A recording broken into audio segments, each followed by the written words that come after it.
Thank you, Mr. Speaker. I was proud, of course, last year to be elected an openly gay man. And in most respects, in this country, for LGBT people, we have achieved legal equality, except, of course, in Northern Ireland, which other members have mentioned. I am protected, of course, against discrimination in most areas of life. I can marry whomever I wanted.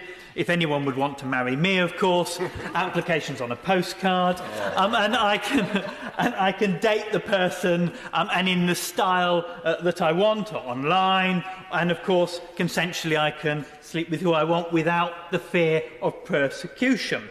But this is not the same as what can be said in large numbers of other parts of the world. And one of my first trips as an MP was to Uganda, where I met some of the activists there who have experienced their friends being murdered and who have experienced a clampdown in their ability to associate with each other. And of course, it is the same in many Commonwealth countries, where, in fact, they are legally persecuted.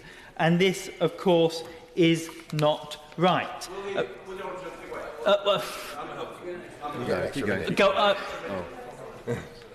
I'm very grateful to the honourable member. Just very quickly, is the honourable gentleman aware that just this morning the offices of Sexual Minorities Uganda were raided by the authorities at the instigation of the Ugandan government in Kampala, breaking up a meeting that they were holding to celebrate Idaho Day, and that meeting included diplomatic representatives from a number of countries, including, I understand, the United Kingdom?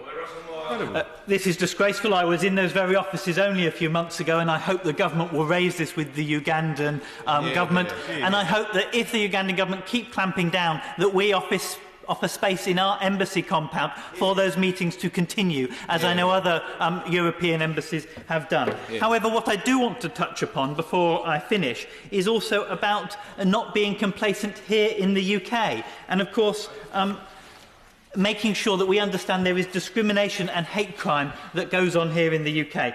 In Brighton, we have a fantastic LGBT safety forum, but they report that actually a number of homophobic and transphobic attacks have gone up. My colleague who stood in Worthing West at the last election, Sophie Cook, a trans woman, has faced numerous amounts of assault and abuse. And I want to read to you just one of the tweets that she gets. For example, a tweet about her standing.